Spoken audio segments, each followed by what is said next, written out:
예, 그러면 이제 고등학생 발표를 바로 좀 해주시면 고등학생 대부분 다 아시는 분이시기 때문에 좀 소개도 좀 본인쪽 좀 해주시면서 발표를 좀 바로 해주시면 감사하겠습니다. 부탁드릴게요. 아, 네, 저한테 화면 공유를 할 수 있는 권한을 주시면 저 화면 공유를 하도록 하겠습니다.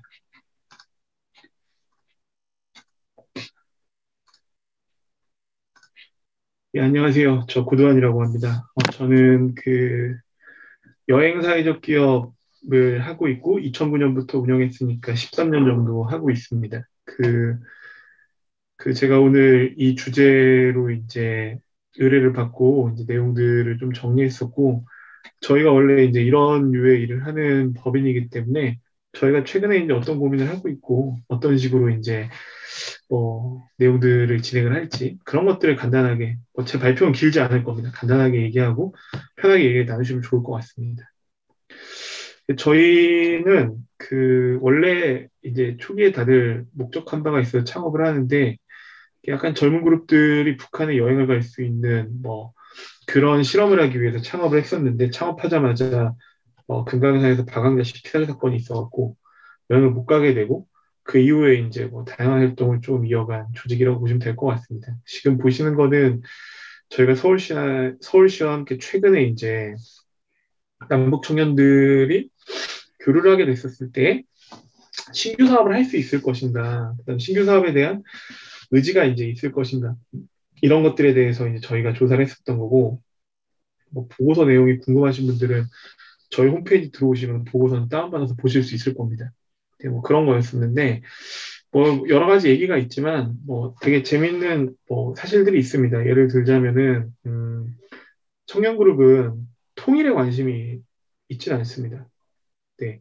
그 여러 가지 이유가 있는데요. 통일에 관심이 없는 이유가 저는 그건 기성세대 문제라고 생각합니다. 어쨌든 간에 그런데 그걸 떠나갖고 그- 이 예를 들면은 저희가 이제 이 조사를 진행할 때 인덱스를 100개로 줘가지고 100개 중에 가령 남북 통일, 그다음에 남북 평화 이런 것들은 응신도가 굉장히 낮은데 대북 경협주 이런 거 같은 경우는 응신도 굉장히 높습니다. 그러니까 이 평화 경제라든가 대북에 관심이 있는 이유는 한반도가 젊은 사람들 입장에서는 성장 동력이 없고 먹고 살 수 있는 그런 어떤 미래 의지랄까요? 그런 것들이 없는데 북이랑 뭔가를 같이 도모했었을 때 새로운 길이 열린다고 하는 것들은 뭐 기초적으로 이제 합의되어 있는 그런 것들이 좀 있다고 보시면 될 것 같습니다. 그랬을 때 이제 김정은이라는 형태의 리더도 기성세대가 받아들이는 거랑 다르게 조금 다른 식으로 받아들이는 경향성들이 있는 것 같습니다. 근데 이제 저희가 이걸 하면서 이제 이 주로 이제 고민했었던 것들이 어떤 거였었냐면은 그러니까 이 북한이라든가 남북 교류가 됐던 뭐 북한 혹은 한반도에 있어갖고 본인들이 아무리 어떤 사업들을 기획하거나 한다고 하더라도 그런 것들에 대해서 본인들이 주도하거나 주체적으로 등장할 수 없다고 생각합니다. 기본적으로. 그런 권한이 국가로부터 부여가 되지도 않을 뿐더러 그런 것들을 기성세대한테 그런 것들에 대한 뭐랄까요? 권한을 이양한다고 해야 될까요? 이런 것들도 아예 불가능하다고 생각합니다. 그렇기 때문에 이러한 게임에 있어갖고 굉장히 실리적으로 뭔가를 이제 해야 된다는 고민들이 있는 거고, 그게 대부분 어떤 경제적인 모형이라든가, 아까 잠깐 설명드렸던 뭐 주식이라든가 투자라든가, 뭐 이런 것들에 약간 맥이 닿아 있는 경향성들이 좀 있는 것 같습니다. 재밌는 거는 이런 게 있습니다. 젊은 사람들이 다 같지 않은데, 지금 청년기본법이라고 해서 최근에 통과된 법을 보면은, 이 청년을 만 19세부터 만 34세까지로 규정합니다. 그 정부 부처 중에서 청년을 2030으로 규정해서 19세부터 만 39세까지 이제 적용하기도 하는데 이 청년들을 크게 분위를 네 개로 가릴 수 있습니다. 네 개로 갈리는 여러 가지 이유가 있는데 제가 이 조사를 하면서 느낀 거는 교육 과정의 변화에 따라서 청년들의 인식도 변화되는 경향성이 있습니다. 예를 들면 지금 30대 후반은 정교조가 합법화되고 열린교육 1세대라는 것들을 접한 세대입니다. 그 열린교육 1세대들은 이전과 이후 세대랑 크게 다릅니다. 그러니까 이후 세대가 다소 더 폐쇄적인 교육을 받은 경향성들이 좀 있고요. 그 다음에 지금 20대 후반부터 30대 초반은 노무현 정권 때 이제 중고등학교, 초등학교를 다닌 친구들인데 이 친구들 중에 많은 퍼센테이지는 아닌데 한 10% 내외 정도가 북한으로 수학여행을 다녀온 친구들이 있습니다. 그 개성이라든가. 그러니까 금강산 갔다 온 친구들보다는 개성이나 평양 갔다 온 친구들이 조금 경험이 다른데 그 이 30대 후반만 하더라도 부모가 6.25를 직접 겪어본 세대인 경우들이 있는데 지금 20대 후반으로 내려가면은 그 자기 조부모 같은 경우에도 예를 들면 20대 초반 특히 더 그렇죠. 6.25를 겪어보지 않은 세대가 등장을 합니다. 그러니까 6.25라든가 북한이 백제신라와 같은 박제된 역사 속에 있는 경향성들이 좀 있습니다. 그러니까 젊은 사람들을 동일선상에 놓고 젊은 사람들이 다 이럴 거야라고 분석하는 것들이 상당 부분 다릅니다. 그 한 20년 동안에 우리가 정권의 변화, 그러니까 예컨대 뭐 김대중 정권 같은 게 처음 탄생하게 되고 그 이후에 역동적인 한국 사회 정치 사회의 변화, 나 대북 관계의 변화들이 그 이후 세대한테 몇 년 사이에 아주 급격하게 변화됐던 것들이 적용된 경험들이 있기 때문에 2030을 하나로 묶어서 볼 수 없고 그래서 내용들이 되게 다양하다는 거를 조금 인지를 하시면 좋을 것 같습니다. 저희가 이제 하는 것 중에 오픈랩이라고 이게 이제 어떤 거냐면은 젊은 사람들이 평화경제 관련돼 있는 아이디어를 내면은 아이디어를 내서 그걸 갖고서 이제 창업하려고 하는 의지가 생기면은 그 사람들이 인큐베이팅해서 이제 창업을 하게 지원해주는 단계를 작년에는 저희가 서울시랑 했었고 올해는 시도지사협의회랑 서울시, 경기도, 인천시랑 했었습니다. 근데 이제 이게 보통 아이디어를 되게 안 낼 것 같은데 젊은 사람들이 아이디어를 거의 1,000개씩 냅니다. 이게 뭐 창업 지원 프로그램에 비해서 비용 지원이나 뭐 제도 지원이 굉장히 좋은 편은 아닌데 내게 되고 이 과정이 다른 거에 비해서 되게 독소 조항들이 많은데 예를 들면 강제로 교육받고 그다음에 반드시 창업도 해야 되고 그다음에 뭐 이런 법적 조치도 있고 이제 이런 것들이 있는데 것들이 있고 약간 아이디어들을 보면은 기성세대랑 다른 것들은 기성세대는 이제 반드시 돌파해야 되고 이 사회에서 불가능한 것들을 해야 된다는 형태의 먼 목적들을 잡는다면은 젊은 세대들은 지금 당장 가능한 것들을 설정을 합니다. 예를 들자면은 북한식 요리법을 갖고서 GS25라든가 무슨 편의점 같은데 북한식 도시락이나 밀키트를 납품한다라든가 아니면은 그 통일교육 현장에서 메타버스로 애들을 통일교육을 시킨다라든가 그러니까 기존의 이 평화나 통일이나 평화경제 같은 경우는 그러니까 보통 사람들이 공감하기 되게 힘들고 멀고 나랑은 상관없고 이런 거였다면은 젊은 사람들 중에서 이걸 도전하는 사람들은 여러 가지 이유가 있습니다. 아까 말씀드린 대로 뭐 노무현 정권 때 내가 북한으로 수학여행 갔다 왔는데라든가 우리 할아버지가 무슨 실향민인데라든가 뭐 아니면 그냥 재미있을 것 같아서 뭐 여러 가지 이유가 있지만 기본적으로는 북에 대해서 접할 수 있고 지금 남한이라든가 지금 내가 속해 있는 사회나 조직 내에서 실현할 수 있는 것들을 중심으로 이제 아이디어들을 구현하고 펼치는 경향성들이 있다고 보시면 될 것 같습니다. 뭐 이게 작년에 아이디어들이 있었던 건데 한 번씩 보시면 될 것 같고요. 예를 들면 뭐 이런 것들 있죠. 젊은 사람들이 향수를 다 쓰는데 북에 있는 그 표상과 그 다음에 어떤 향을 중심으로 해서 향수를 뭐 개발한다거나 아니면은 요게 이제 아까 말씀드렸던 GS25 같은데 팔도의 레시피를 갖고서 이제 납품을 한다든가. 이 팀은 실제로 좋은 대학을 다니는 대학을 그만두고 지금 사회적 기업을 창업해가지고 활동하고 있기도 하고요. 네. 그 교사들이랑 탈북했었던 탈북 교사들이 모여갖고 이제 그 보드게임으로 이제 토일 교육하는 교재를 개발하는 창업을 한 건데 제가 이거 하면 되게 재밌다고 생각했던 게 북한은 북한 내에서 청소년들한테 통일 교육을 보드게임으로 시킨다고 합니다. 우리나라 통일 교육 굉장히 고루한 편인 거죠. 그렇게 보면 북한이라든가 일본의 뭐 조총련에 있는 조선학교들 통일교육 굉장히 역동적인 걸 알 수 있었는데 우리나라 통일교육 교재라든가 방식들이 개발된 게 거의 없다는 것들을 알 수 있었고 그다음 이제 지금부터 있는 것들은 저희가 이제 이 접경 지역을 고민하면서부터였었는데 이제 이게 무슨 소리냐면은 접경 지역에서 예를 들자면은 뭐 평화의 길 걷기 이런 프로그램들을 많이 하잖아요. 근데 이 평화의 길 걷기라든가 아니면 접경 지역에서 하는 사업들이 지역 주민들한테 대부분 환영을 받지 못합니다. 그 이유가 여러 가지 있는데 가장 중요한 이유는 나한테 보탬이 되지 않기 때문입니다. 우리 동네에 와서 뭔가를 하는데 그게 뭐 통일 비빔밥을 하든 뭐 걷기를 하든 뭘 하든 이런 걸 하는데 우리 지역에 도움되는 게 아무것도 없는 거죠. 나만 괜히 속만 시끄럽고 오는데 그런 거 한번 하면은 뭐 보수단체에서 와서 시위할 때도 있고 쓰레기만 괜히 버리고 가고. 그러니까 지금까지 접경 지역에서 예컨대 대북 사업이라든가 뭐 아니면은 뭔가 남한 사람들한테 캠페인이라든가 이런 걸 했었을 때 이 프로그램 참가하는 사람들한테 어떻게 해줄 건지에 대한 고민들이 좀 있었을지 모르겠는데 그 지역에 사는 사람들한테 실익이 좀 있거나 그 사람들이 어울려 살 수 있는 것들이 설계가 되지 않아갖고 가령 걷기를 하든 아니면은 뭐 그 지역에서 머무는 프로그램을 한다고 했었을 때 어떻게 좀 지역 사람들이 고용되고 지역 사람들이 실익이 있을까에 대한 고민들을 저희가 좀 했었던 게 있었습니다. 이건 뒤에 가서 조금 더 자세히 설명을 드리겠습니다.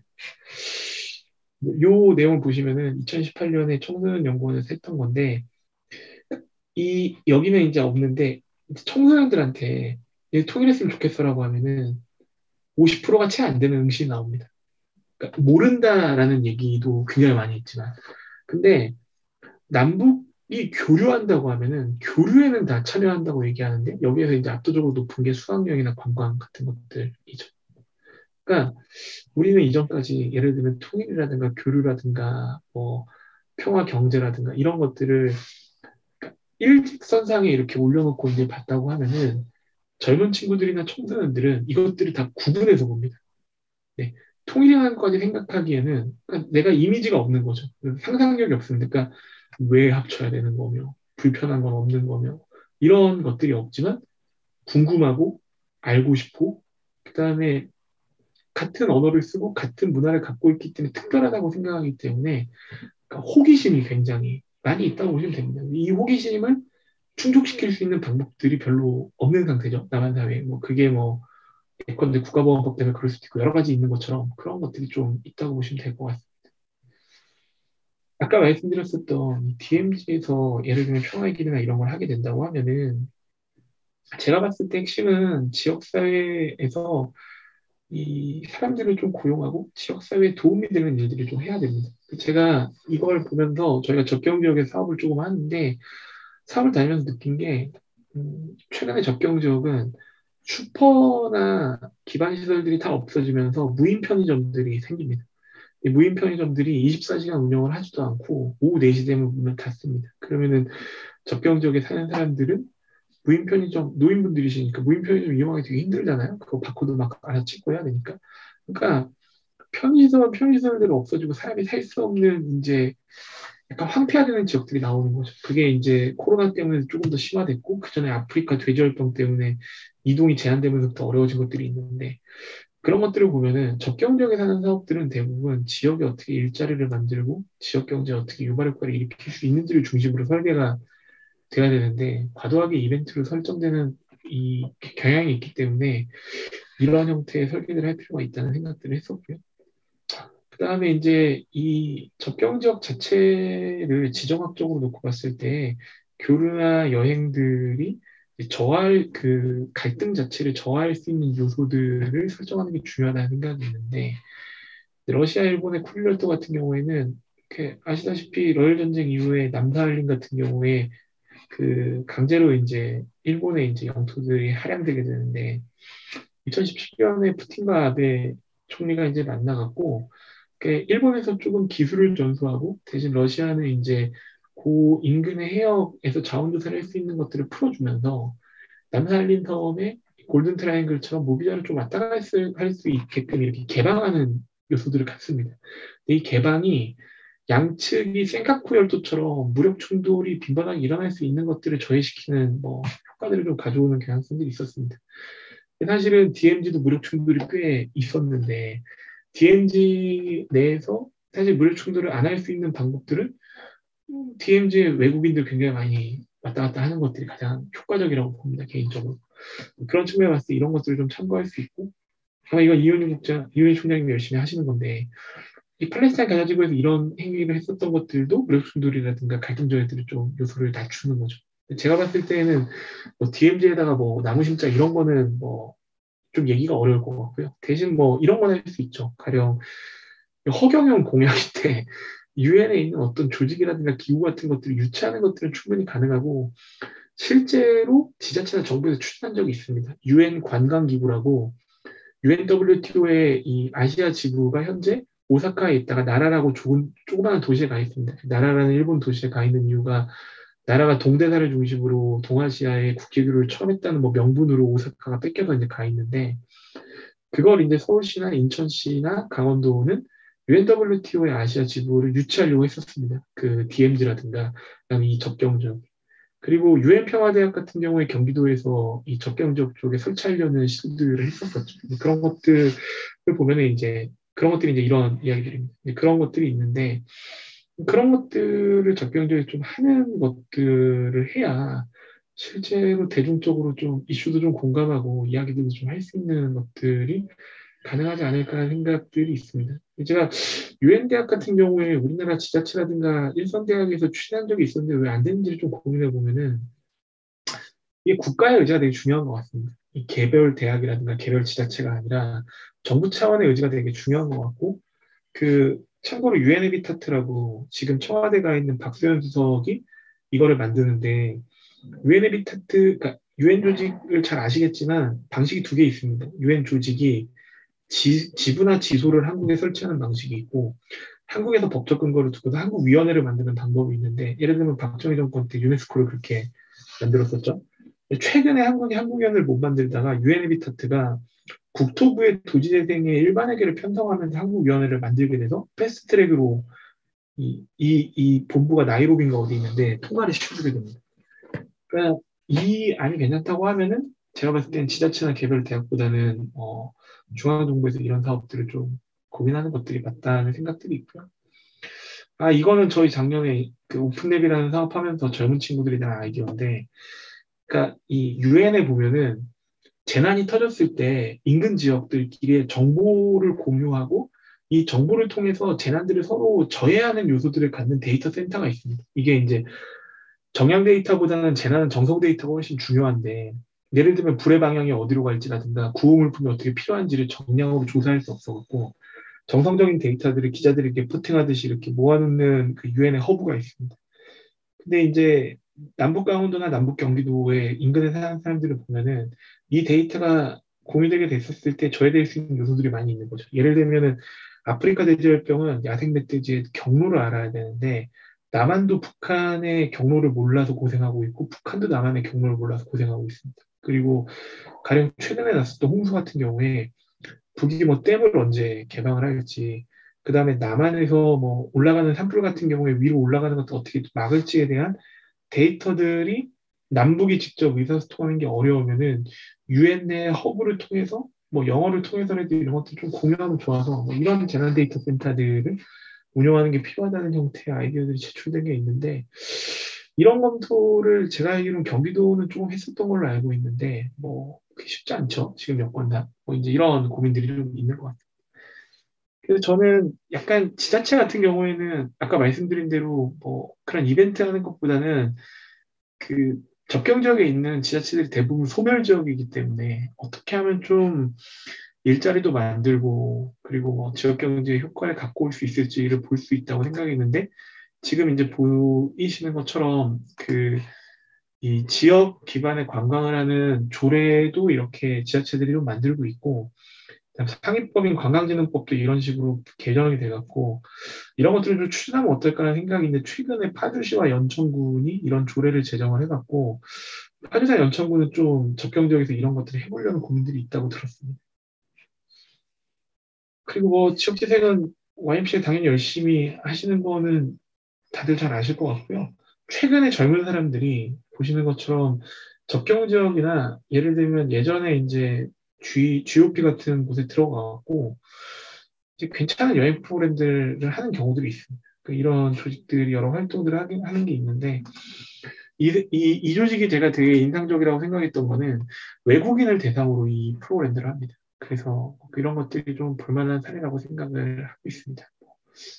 요거는 이제 만약에 정말로 여행을 하게 된다고 했었을 때 이제 어떻게 해야 될 것인가를 제가 이렇게 고민했었던 건데 이 여행을 조직화해서 하고 그다음에 예산을 수용하기 위해서는 실제로 반드시 가야 되는 사람들을 상대해야 되는 숙제가 있습니다. 그러니까 그렇게 보려면은 대부분 예산들을 학교 현장이 많이 갖고 있는데 학교 현장 같은 경우에 최근에 이제 뭐 세월호 참사라든가 여러 가지를 봤을 때 합법적으로 여행할 수 있는 공간과 그다음에 지자체 여건들이 거의 갖춰져 있지 않기 때문에 그런 것들을 갖추게 되면은 그 지역에 사실 접경 지역이 복잡하지도 않고 여행하기 나쁘지 않은 지역이기 때문에 뭐 의미도 있고요. 교과과정상 연계되는 내용들이 많아서 이런 것들을 준비해서 좀 진행할 필요가 있다는 고민들이 있어서 저희는 좀 이런 걸 중심으로 활동하고 있다는 거를 말씀드리려고 했습니다.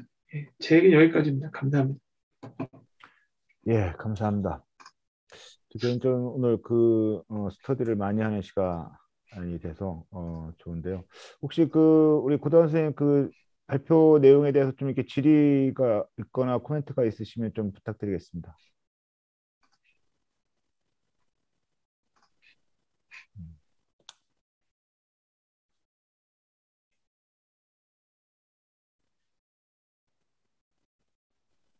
아까 예, 청년들이 이게 이제 북한과 관련해서 여러 가지 아이디어 톤이나 뭐 아이디어 경진대회 같은 거 했다고 하시지 않았어요? 실제로 그렇게 해서 사업을 이제 지금 계속 지속하고 있는 것인지가 좀 궁금하고요.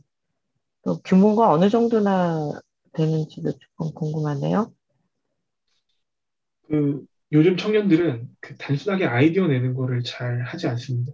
그래서 지금 말씀해 주신 것처럼 창업을 해가지고 뭐 활동을 하고 있다고 보시면 될 것 같고요. 저게 올해가 2회째이기 때문에 작년에 한 팀들도 창업한 지 1년이 안 됐지만 사회적 기업으로 지정받고 인증받고 이런 데가 있으니까 뭐 소상공인 정도 수준은 된다고 보시면 될 것 같습니다. 예.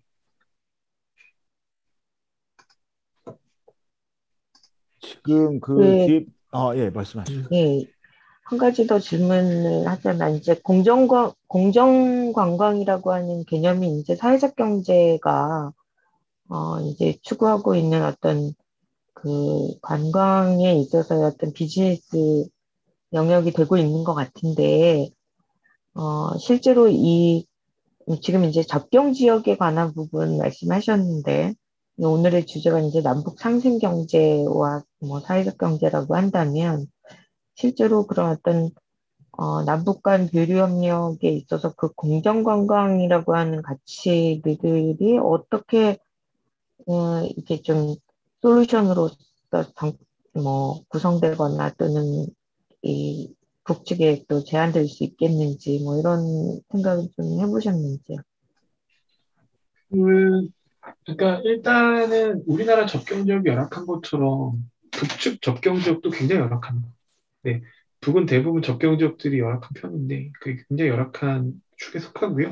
그리고 그런 것들이 있습니다. 그러니까 예를 들면은 북한이 외화를 이제 벌어들여야 되고 외부와의 교류를 해야 되는데 그 관광을 열심히 해봐야 생각과 다르게 수입이 되지 않습니다. 아까 말씀드린 것처럼 접경 지역에 사람들이 그렇게 많이 봐도 접경 지역, 나만의 접경 지역도 수입이 안 된 것처럼 실제로는 세수를 거둘 수 있어야 되고 그리고 기반 시설이 있고 기반 구조가 있어야지 내가 수입을 얻을 수 있는데 이런 것들을 하기 위해서 우리나라뿐만이 아니라 공정관광을 다른 나라라든가 유엔에서도 이제 법제화를 하고 있으니까 북도 이제 관광을 개방할 때 이런 고민들이 있고요. 그 제가 보는 관점에서는 예를 들면은 남북 교류 관광이 열리게 됐었을 때 항공도 있고 뭐도 있고 하겠지만 저는 육로가 가장 효과적일 거라고 보고 육로 관광들이 열렸기 때문에 그렇게 보면은 남한에 있는 접경 지역에서 실제로 관광이 열려서 사람들이 많이 갔는데 지역에 일자리도 나오고 지역 경제가 활성화되는 형태의 모형을 발견을 해야지 북한에도 이제 명분 있게 관광과 관련되어 있는 것들을 제한하고 이야기할 수 있다고 생각합니다. 북한도 더 이상은 그 시장 경제가 그렇게 어둡지 않기 때문에 이전처럼 뭐 현대아산이라든가 아난티 같은 예를 들면 괜찮은 자본이 그러니까 일괄 개발을 하고 북이랑 같이 협상 테이블에 앉아서 일괄적으로 나눠먹는 모델들이 지속 가능하지 않다고 생각합니다. 그리고 북한의 관광법이 굉장히 특수한데 북한의 관광법이 가장 유사한 국가가 부탄이라고 하는 히말라야에 있는 국가입니다. 이 부탄이라는 국가는 배낭여행객이 못 오게 하고 관광 비용을 굉장히 비싸게 받지만 관광세를 33% 정도 매겨서 징수하는 그 돈을 갖고서 GDP 3,000불짜리 나라에서 무상교육과 무상의료를 합니다. 그러니까 이런 형태의 구조 기반이 형성이 되려면은 여행 가는 사람들이 그 비용이라든가 그 문화를 기꺼이 동해야 되고 북한이 여행 자체에 대해서 굉장히 독창적 형태의 모형들을 만들어내야 되기 때문에 그런 것들을 남한에 있는 그 접경지역에서 반드시 실험해야 되고 성공한 모델이 있어야지 그것들이 북으로 전이돼서 갈 수 있다고 생각하고 있습니다. 감사합니다. 예, 감사합니다. 우리 연재 선생님 혹시 예. 혹시 그 북한 사람들은 어떤 식으로 여행을 하는지 혹시 아시나요? 그 남한과는 좀 다른 방식으로 여행을 하나요? 북한 내국에서 말씀이신 거세요? 뭐 내국이든 외국으로 가요회로 가든 뭐 북한 사람들 어떤 여행을 바라보는 예, 관점이라든지 이런 것들이 예, 우리랑 좀 다른 예, 건지. 예. 예. 그 지도층, 제가 알기로는 지도층을 제외하면은 예전에 우리 조선시대처럼 통행증을 받아갖고 이동 권한과 허가를 받아서 이동을 하고 있는 걸로 알고 있고, 그다음에 사회생활 좀 하는 사람들은 약간 독일식 사회주의처럼 뭐 바캉스라든가 아니면 국가에서 보장하는 휴가 체계들이 있어갖고 이동이나 운용들을 하고 있는 걸로 알고 있습니다. 그 해외는 지도층을 제외하면은 막 해외 여행 자체를 막 이렇게 하지는 않는 것 같고, 대신 최근에 그 들어보셨을 텐데 그 싱가포르에서 블록체인으로 돈을 벌어서 이제 그 일종의 사회적 기업을 창업한 조선 익스체인지라고 하는 젊은 그룹이 있습니다. 이 그룹은 이제 북한에 들어가서 북한의 젊은 사람들을 대상으로 기업 과정식 교육도 하고 이 북한 청년들의 심사회람단 같은 해외 연수들을 담당하는데 전략적으로 육성돼야 되는 사람들은 우리나라로 따지면 약간 연수라든가 이런 것들의 목적을 둬서 여행을 하고 있는 걸로 알고 있고요. 그 베를린 자유대 이은정 교수라고 이제 한국학 연구소를 한국학 전공을 하시는 분이 계시는데 그쪽으로 남한이랑 북한 학생들이 같이 와서 이제 교환 학생도 하고 그다음에 학기 교류도 하고 이런 게 있어갖고 아무래도 특수 목적이 있지 않은 이상 일상적인 여행들은 당연히 허가하고 있는 여행들만 패턴화돼서 움직이는 걸로 알고 있고 나머지들은 이런 약간 연수라든가 배움이라든가 견문이라든가 뭐 이런 측면에서 움직이는 걸로 알고 있습니다.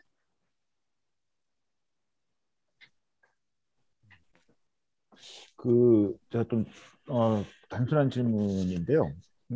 아까 말씀 중에 이제 DMZ와 관련해서 여러 가지 제안 말씀을 주셨는데 저는 그게 여하튼간에 좀 저는 소중하게 생각하고 지금 여쭤보고 싶은 거는 그 DMZ 말씀 주셨던 영역들 속에서 지금 실제로 활동하고 있는 우리 청년 그룹들이 있는지 여부 하나 하고 또 하나는 청년들이 아까 말씀 주셨던 거는 지금 당장에 이렇게 실현 가능해 볼 수 있는 것들에 대한 생각들이 많기 때문에 그걸 당장 실현할 수 있는 아이디어들을 많이 제출한다라고 했는데 그런 청년들의 아이디어들 중에서 혹시 북한 청년들이나 또는 이렇게 그 조선족 고려인 뭐 이렇게 재외 한인 청년들과 함께 공동으로 뭔가 이렇게 기획해보는 그 활동에 대해서 이런 사회적 경제 영역에서 활동에 대해서 좀 이렇게 나오는 아이디어들이 있는지 아까 대부분 이제 좀 남쪽 안에서의 이렇게 활동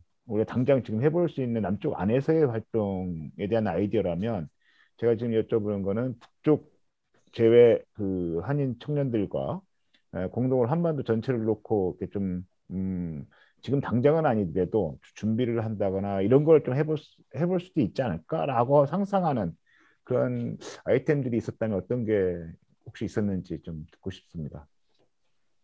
최근에 젊은 사람들 중에서 접경 지역에서 뭐 활동을 하는 사람들은 많이 있는 것 같습니다.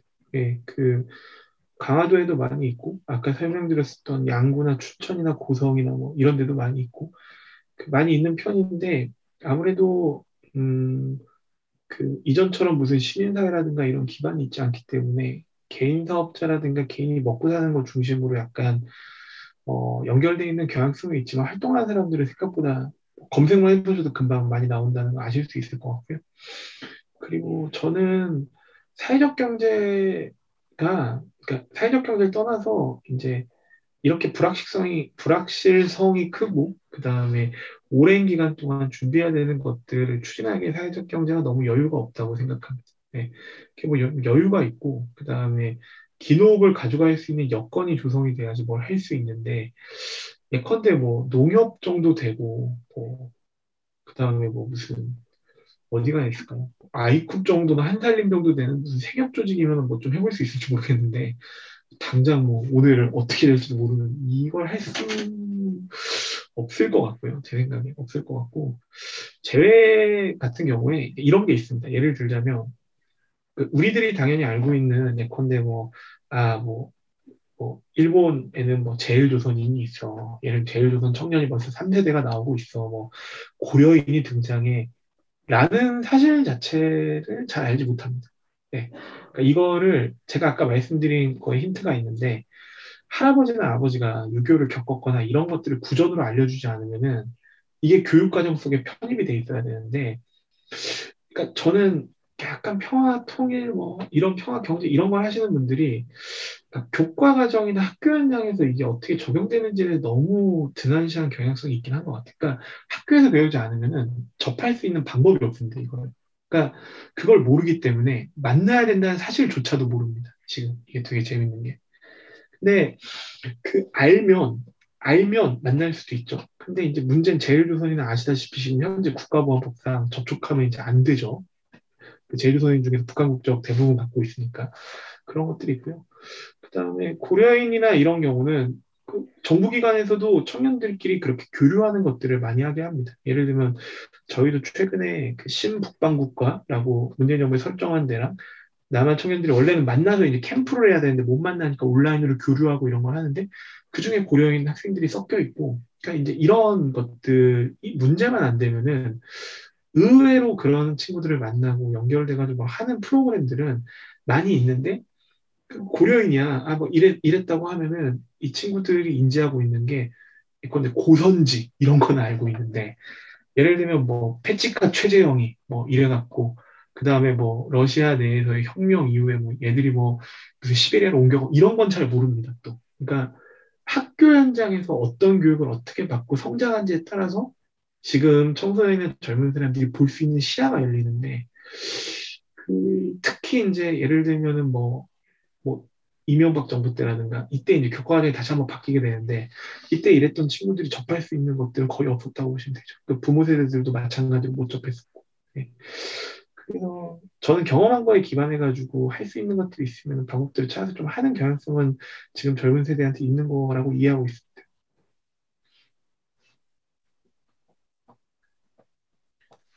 아, 예, 고맙습니다. 앞으로 좀 이런 부분에 대한 연구들이 좀 더 많아졌으면 좋겠는데, 혹시 그 하나만 더 여쭤볼게요. 아까 이거는 그 이영수 선생님한테도 여쭤봤던 건데, 혹시 지금 당장 아까 지금 말씀 중에는 이제 사회적 경제 활동을 하는 사회적 기업이 뭐 지금 당장 내 발등에 불이 현안이니까 이렇게 장기적 플랜을 가지고 뭐 이렇게 하는 거 자체가 좀 쉽지 않다라고 말씀을 주셨는데, 여하튼 그렇다 하더라도 이런 사회경제 영역에서 장기적으로 북이 이 교류가 일정 정도 형성 그 활성화됐을 때 이건 저는 통일을 전제하고 말씀을 드리는 건 아닙니다.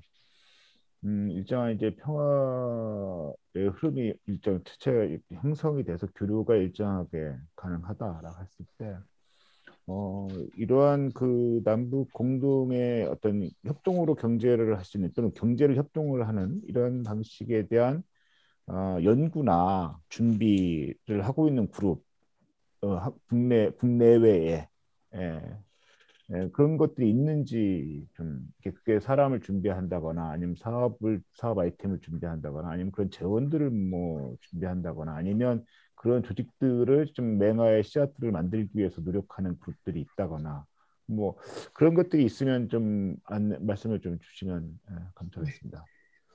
어, 최근에 서울에는 확실히 그런 걸 준비하는 그룹들은 있는 것 같습니다. 예를 들면 뭐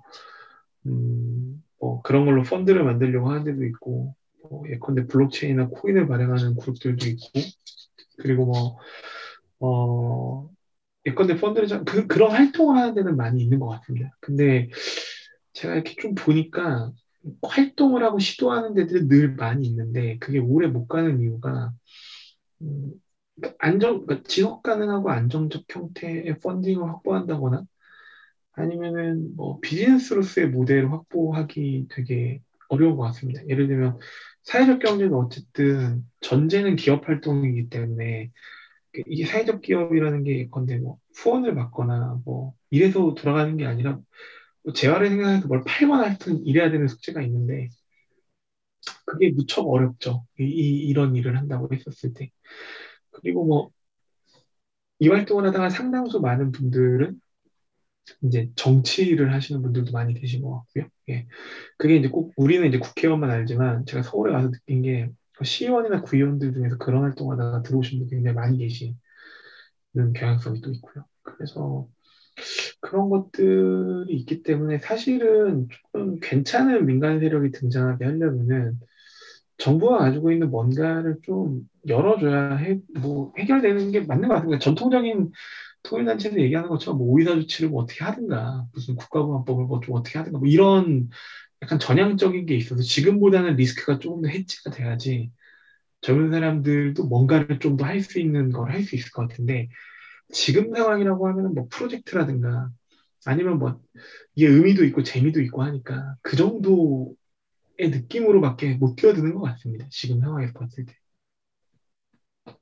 그러면 이런 예를 들자면 해외에 중국의 애덕재단이나 독일의 그 세계를 위한 plan이라든가 이렇게 북쪽에 대한 관심이 있는 그 실제로 또 이제 지원 협력 사업을 하고 있는 재단들이고 그리고 이제 그 중국 애덕재단 같은 경우는 중국 자체의 이런 사회적 경제 영역을 만들어내기 위해서 그런 사람들을 젊은 친구들을 트레이닝하기 위한 자기 교육기관들을 만들어내기 위한 작업들을 중앙정부하고 하여튼 하고 있는 이런 것들이 있는 상황에서 보면 그게 예를 들면 중국의 애덕재단과 같은 과 협력한다든가 아니면 독일의 그 세계관방 이런 재단들과 협력을 해서 이런 청년들의 이런 사회적 경제 이게 이찬혁 교수 표현이기도 하고 한데 하여튼 제 표현으로 하면 그 협동으로 경제를 해낼 수 있는 이렇게 인큐베이터를 해낼 수 있는 뭐랄까 펀드에이징하는 재단 같은 걸 해외에 만든다. 그걸 통해서 국내의 사회적 경제와 관련한 법에 밖에 그러니까 한국 정부의 법적 체계에서 벗어나 있는 그런 청년 기업들을 국내외 이게 청년들이 만든다 예를 들자면 그런 상상은 혹시 만약에 그게 재원이 만약에 가능하다면 그런 건 어떻게 생각하셔요? 이건 좀 완전 뜬금없는 질문이고 뜬구름 잡기 이야기인데. 저는 어 저는 어렵다고 보는데요. 이유는 최근에 기사에서 보셨는지 모르겠는데 경기도교육청에서 그 북한 웹툰을 인스타그램에 올렸다가 그걸 내리고 경기도 교육감이 공식으로 사과합니다. 이유가 그 웹툰 내용이 북한에 가고 싶다는 내용이었거든요. 그러니까 아까 이제 이 총장님 말씀하신 것처럼 중국이라든가 독일에서 그러니까 재원을 갖고 재단 우리나라도 사실은 이걸 하려고 재원을 갖고 재단에 탄생한 게 많이 있었습니다. 가령 여시대 같은 경우는 이거 하려고 3천원 내놔서 했던 거죠. 근데 저는 국가보안법이 아무리 관습법이고 사법이라고 하더라도 그 문제 때문에 이 문제 계속 반복될 거라고 봅니다. 그러니까 예를 들면 기업이 돈을 내놓고 이걸 활동하려는 데는 많이 있거든요. 예를 들면 그 한샘도 그랬고 유니베라 전신 남양알로 해요. 유니베라도 젊은 사람들이 북한 접경 지역에서 활동하고 뭐 지원하는 그런 일을 하려고 했었던 조직들도 있었고 되게 많이 있는데 남한에서도 펀딩이 작지 않았었는데 저는 국가보안법 자체 때문에 되는 건 없을 거라고 생각합니다. 할 수가 없다고 보고요. 이 정권이랑 이렇게 뭐 예를 들면 뭐 가령 민주당이 절대다수를 갖고 있음에도 불구하고 경기도교육청 같은 이런 사태들이 반복적으로 일어나는 거 보면은 젊은 사람들이 막 실향미냐 이런 게 아니니까 그런 것들에 대해서 막 이렇게 하거나 아니면 기업이 이 리스크를 안고서 뭐 하는 데들은 형성되지 않을 거라고 보기 때문에 법제도의 화끈한 진보가 없는 상황에서는 남한 자체에서는 저는 이게 한계일 거라고 봅니다. 지금 하고 있는 게 최선일 거다. 네, 전 그렇게 생각하고 있습니다. 저도 이제 그 이게 남쪽 안에서의 법체계 안에서 활동은 불가능하다라고 음, 생각이 드는데 이게 제가 좀 이런 발상을 하는 게 이게 그 과거에 한때 이제 독일 크레스타가 이제 한국에 있었지 않습니까? 그러니까 근데 크레스타의 활동은 하여튼 독일 멤버들이 이렇게 외형적으로 있으면서 그것에 대한 내용적인 활동들은 이제 이게 한국 멤버들 남북한 멤버들이 이렇게 했다. 그러니까 크리스타라는 독일 재단 캐톨릭의 크리스타라는 독일 재단의 외형과 우산을 가지고 실질적인 그 국내 법 체계에서는 또 이렇게 벗어나면서도 실질적인 네트워크, 휴먼 네트워크 구축하는 사업을 만들어갔던 그런 경험들의 하나의 형태가 지금의 국내법 체계 하에서는 그리고 또 아까 말씀 주셨던 지금의 사회적 경제 영역의 규모 사이즈의 상황에서는 불가능한 나라는 전제 하에서 보면 선택할 수 있는 어떻게 보면 하나의 어떻게 보면 유일한 방식이지 않을까라는 느낌을 저 개인적으로는 음, 갖고 있어서 음, 그렇다고 해서 이게 지금 계속 국보법을 해체하자 뭐 계속 이 오이사 뭐 이렇게 이 이슈 투쟁으로만 가기에는 이건 물론 해야 됩니다만 이 이슈 투쟁으로만 가고 이거에 대한 준비가 없는 상태 만약에 이 이슈가 제거된다 하더라도 이 이슈에 의한 장애가 제거된다 하더라도 실질적으로 준비되어져 있는 거는 이게 민차원에서는 대단히 취약할 수밖에 없기 때문에 지금 이런 외피 가능한 외피가 있다면 그런 외피들을 만들어서 민차원의 이렇게 재원이나 사람이나 아이템 이런 걸 준비를 해야 되는 거 아니냐. 뭐 이런 느낌은 저는 개인적으로 갖고 좀 음. 있거든요. 뭐 저는 좀 말씀하신 거에 공감하는데 그런 고민을 좀 해보셨으면 좋겠는 게 그러니까 외국, 그러니까 다른 나라에 있는 네트워크들이 그걸 왜 남한이랑 해야 되냐는 질문을 합니다. 남한이 국내 사정도 해결을 못했고 북한이랑도 뭘 특별한 관계가 아니잖아요, 사실. 우리가 중국보다 북한이랑 의사소통이 잘 되거나 러시아보다 하다못해 일본이랑 잘 된다고 볼 수 없기 때문에 제3자의 입장에서 봤을 때 남한이랑 그 일을 도모할 이유가 없습니다. 지금 현재 상황에서. 그러니까 그게 가장 딜레마입니다. 지금 현재 상황으로 보자면은.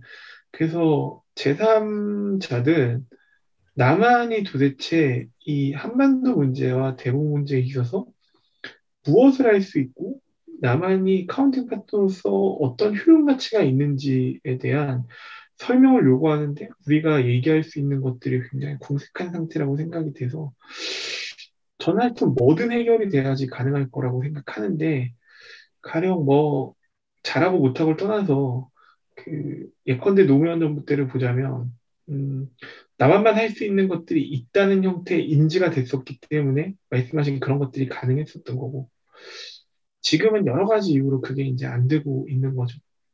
뭐 그런 상황이라고 보입니다. 예. 아주 뼈아픈 현실인 것 같아요. 예. 국제사회에서 이 남쪽의 평화운동 진영, 한국 음, 시민사회에 대한 음, 이해를 음, 갖는 아주 뼈아픈 지적. 그래서 제 개인적으로 그래서 이제 이런 팔레스타인 이슈를 이제 한반도 이슈하고 국제사회에서의 평화운동의 전체 제국적 관점에서 음, 동서아시아가 평화로 만나야 되는 이유에 대해서 음, 같이 끌고 가야 되는 음, 이유가 음, 지금 고도환 선생이 음, 얘기했던 그 국제 시민사회가 국제 그 평화 시민사회가 평화운동 진영의 시민사회가 갖는 남한 사회의 그 시민사회에 대한 의구심, 질문에 대한 하나의 정면으로 이렇게 대응하는 답변은 아니다 하더라도 그런 그 커뮤니케이션을 만들어갈 수 있는 신뢰 기반들이 축으로서 가져가는 측면에서 대단히 중요하다라고 저는 개인적으로 생각을 하고 있어서 이제 팔레스타인 이슈를 팔레스타인을 위해서 하는 것가 아니라 한반도 평화운동을 국제운동의 음, 이게 무대로 가져가는 데 있어서 대단히 중요하다. 음, 이렇게 단순히 한반도를 음, 지원해줘라. 뭐 음, 지금까지는 이제 100년 동안 계속 음, 한국 사회를 지원해줘라, 음, 도와줘라 이런 거잖아요. 음, 음, 그런 측면이 크다라고 보고 음, 또 하나는 이제 아까 크리스타나 애덕재단이나 세계를 위한 음, 빵을 말씀드렸던 거는 어떻게 보면 지금 YMCA에서 제가 활동을 하면서 갖는 약간의 베이스에 이게 비슷한 공감대들이 있기 때문에 그러니까 세계를 위한 빵도 이제 저기 음, 그 음. 교회를 베이스로 하는 거고 애덕저단도 어쨌든 중국의 이렇게 기독교를 배경으로 하는 동네 크리스찬 캐톨릭 이런 저런 이런 네트워크 속에서 일정하게 신뢰를 가지면서 만들어낼 수 있는 이 파이를 만들어내지 않으면 정말 그러면 한국 시민사회 평화운동 진영은 목소리만 키울 뿐이지 목소리만 클 뿐이지 현실적으로 할 수 있는 일은 없는 거 아니냐라는 그런 참 안타까움이 있는 거죠. 그러니까 자꾸 그렇지만은 않을 것 같아요. 지금 예. 이제 어쨌든 우리 한국 사회가, 한국 정치가 이제 그동안 사실 이 개성공단을 유지 운영하는 과정에서 사실 이 그런 어떤 경제 협력이나 또는 그 경제 협력을 매개로 하는 민간 교류의 굉장히 다양한 부분들을 만들어 온 경험들이 있다가 그게 이제 개성공단 폐쇄 이후에 뭐 정치적인 이유로 인해서 결국은 남북 간의 그런 민간 교류의 어려움들이 된 거 아니에요? 근데 그런 점에서 제가 보기에는 실제로 이제 평화기조가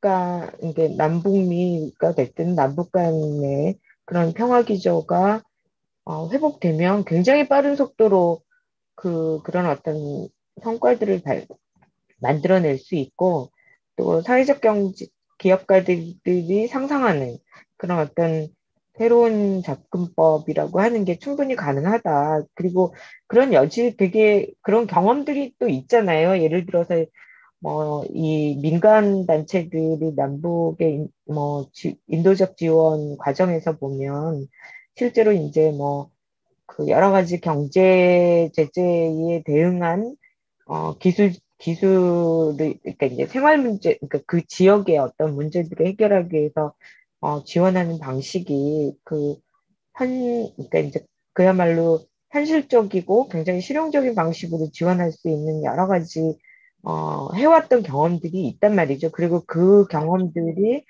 또 신뢰관계를 유지해왔던 것들이 있었기 때문에 그게 이제 단절된 어떤 맥들을 어떻게 어, 지속하도록 다시 회복할 수 있도록 만드느냐라고 하는 부분하고 아까 이제 대표님 발표해 주신 대표님 말씀처럼 청년 세대들에게 있어서 이거는 통일 교육과 연관되어 있는 거죠. 그러니까 세대 간에도 그 청년 청소년 세대 간에도 통일 교육의 이 가치와 관점이 굉장히 다른 어느 시점에서 성장한 친구들은 그 어떤 평화 기조의 통일에 대해서 배웠다면 또 어떤 친구들은 뭐 그야말로 이제 북한에 대한 적대적인 그런 이 통일 교육을 받은 세대들이 있기 때문에 실제로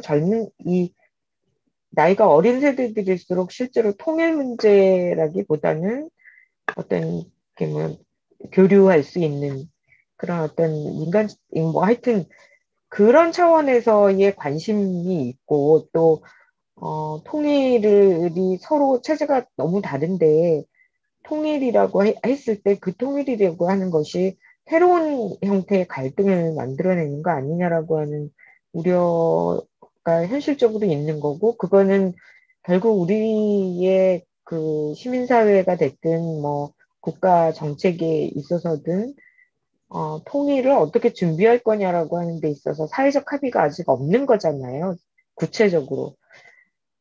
아직도 정치권에서는 그야말로 이제 흡수 통일을 해야 된다는 정치 세력과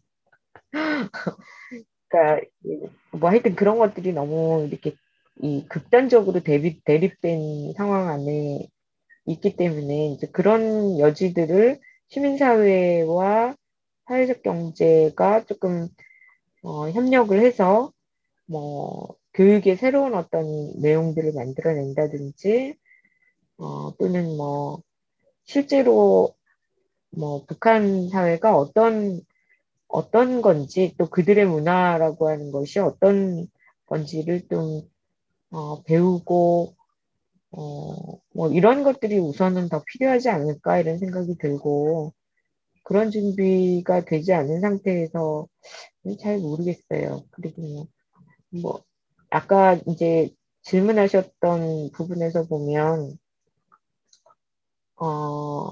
뭐 지방 정부 들이 여러 형태의 뭐 남북 교류 뭐 집수리부터 시작해서 뭐 마을 재생 뭐 이런 등등의 영역 다양한 분야 사회적 경제 분야에서 이 남과 북을 이제 잇는 그런 어떤 시도들이나 또는 관심들이 여전히 있는 건데 지금 그것들이 이 가로막혀 있다라고 하는 문제가 해결이 좀 돼야 되지 않을까 이런 생각이 들고 한반도 국제평화 포럼이라고 하는 것도 20년도에 있었네요. 여기서 보면 평화와 공동 번영을 위한 사회연대 경제 방식을 모색하자 뭐 이런 주제들이 다루어지고 있었고 또 SDG를 연결하는 뭐 사회연대 경제 뭐 이런 것들에 대한 내용들이 사실 그동안 관심과 뭐 경험들을 나누기 위해서 굉장히 쭉 어, 그런 것들이 있어서 실제로 그렇게 어려운 부분은 아닐 것이다라는 생각이 들고 또 사회적 경제의 그 현실적으로 그러냐 뭐 이런 거 평가가 뭐냐 이런 거와 다르게 사회적 경제가 태생적으로 이 자기 기반으로 주장하는 것이 이 연결이거든요. 연결성, 커뮤니티와 커뮤니티를 연결하고 또 사람과 사람을 연결하고 또 그런 어떤 취약성으로부터 사람들의 삶을 이렇게 협동으로 연결해서 지속 가능하게 하고 하는 그런 가치들을 내용으로 담고 있기 때문에 그런 가치들이 남북 경제 분야에서는 어떻게 가능할 수 있는지 말 그대로 상상력을 좀 더 모아보는 그런 작업은 좀 필요할 거라는 생각이 드네요. 그리고 정치 영역에서도 그런 부분에서의 어떤 요구들을 계속적으로 해낼 수 있어야 하지 않을까 뭐 이런 생각들 들었습니다. 예, 오늘 이인경 선생님 들어오셔가지고 두 분 발표자하고 이렇게 풍부하게 토론이 돼서 너무 감사하네요. 이제 좀 마무리를 좀 해야 될 것 같은 느낌이 드는데요. 우리 연희 선생님 혹시 뭐 질문 코멘트 뭐 이렇게 마지막 발언 찬스를 좀 드릴 텐데 이렇게 좀 말씀 주시고 우리 고도환 선생님이 마무리 겸해서 정리를 좀 해주시면 어떨까 싶습니다. 네. 약간 좀 딴 얘기인데, 지금 코로나 시대에 그 여행 업계에서는 어떻게, 앞으로 여행을 어떻게 보시고 있는지 좀 궁금하네요. 아, 네. 뭐, 누가 어떻게 보고 있다가 별로 없는 것 같습니다. 각자 생각하는 게 다 달라갖고. 근데 뭐, 제 개인적인 의견을 물어보시는 거면 저는 죽을 때까지 이럴 거라고 생각합니다. 앞으로 계속 이럴 거고.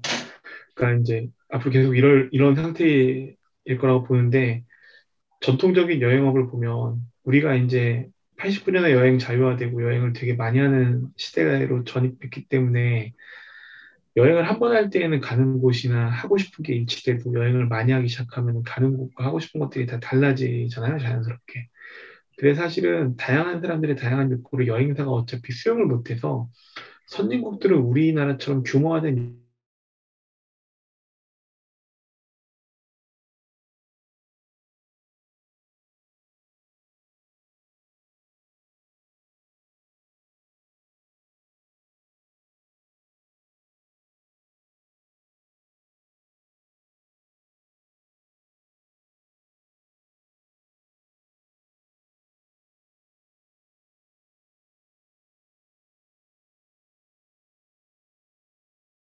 이니티를 지키는 여행, 뭐 이런 식의 공정 여행이 품어왔던 가치들을 조금 더 구체적으로 실현시켜 볼 만한 그런 때를 또 맞지 않았을까 이런 생각은 좀 해보게 되네요.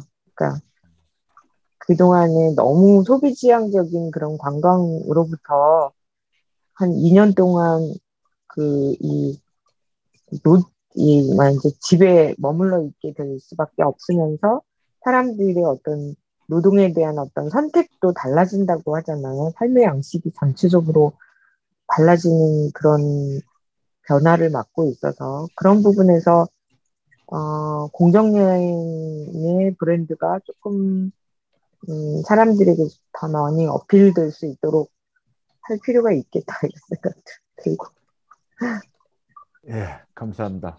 그 오늘은 이 정도로 해서 우리 고단 선생님 마무리 좀 이렇게 정리 발언 부탁을 드리겠습니다. 예. 뭐 특별히 더 정리할 건 없고요. 잘 됐으면 좋겠습니다. 예. 고맙습니다. 예. 오늘 뭐 이렇게 바쁜데 이렇게 회의 바로 마치자마자 또 들어가지고 이렇게 이야기를 경험을 나눠주셔서 너무 고맙고요. 그냥 이렇게 동네에 앉아서 이제 머릿속에 상상만 하고 있는 그 환상 속에 살고 있는 사람을 많이 오늘 개인적으로는 너무 좋은 시간이었습니다. 깨우쳐 준 것 같아서. 근데 이제 하여튼 다만 독일의 통일이 이제 지금 20, 30년이 지나고 나서 과연 그게 좋은 통일이었는가에 대한 질문, 그리고 내부의 식민지화 되어져 있는 이런 이 소위 독일 사회에 대한 문제를 보면서 남북 문제를 보는 시각도 다양하게 좀 토론이 되어지고 준비되어졌으면 좋겠다는 생각이 좀 드는데 여튼 그래서 뭐 환상을 보는 거는 자유니까요. 각자의 자유고 돈 드는 일도 아니고 누구한테 피해를 줄지 않는 선상에서 환상을 보면서 꿈을 좀 나눌 수 있는 그러면서 이런 그 배움의 시간이 좀 더 많았으면 좋겠다라는 개인적인 바람을 좀 나눠봅니다. 아마 저희들 이 남북상생경제학교 스케줄상으로 보면 오늘이 8강까지였고요. 다음 주에 수요일 날 9강, 10강 이제 세계 YWC 연합회 부회장인 한민미 선생하고 그리고 남보원 사무총장이 여성과 아시아의 시각 속에서 그 동일한 주제를 가지고 상상해보는 시간을 또 갖게 됩니다. 같이 또 시간이 되시면 같이 참여해서 또 좀 의견을 좀 더 이렇게 각 방면에서 좀 모아볼 수 있는 시간이 됐으면 좋겠고요.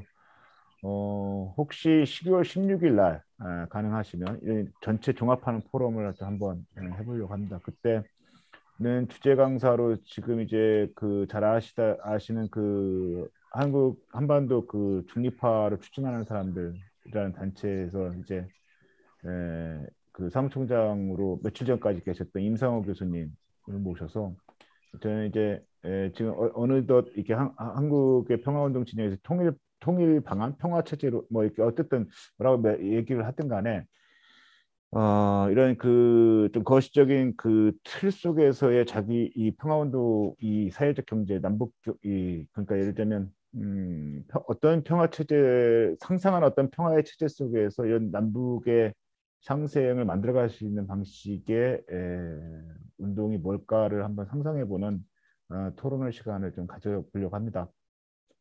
거기에 이제 강사로 참여했던 분들이나 6월달 포럼에 참여했던 분들이나 또 새로운 분들을 초청해서 같이 토론을 좀 해보려고 하고 있고요. 특히 이제 여기 고향파주, 김포 이쪽 지역에 이제 소위 뭐 고려인 출신, 고려 출신이라든가 조선족 출신이라든가 아니면 중국 뭐 북에서 온 다양한 또 이주 노동자들이 많은 지역이라서 가급적이면 이런 친구들과의 같이 토론에 좀 참여를 이렇게 요청을 하고 있는데 참여를 할 수 있을지는 모르겠어요. 왜냐하면 이 친구들이 좀 자기를 드러내거나 이렇게 토론하는 데 있어서 대단히 좀 이렇게 어려워해서 여튼 그런 자리를 12월 16일 날 종합하는 자리를 좀 만들려고 합니다. 그때 줌으로 하니까요.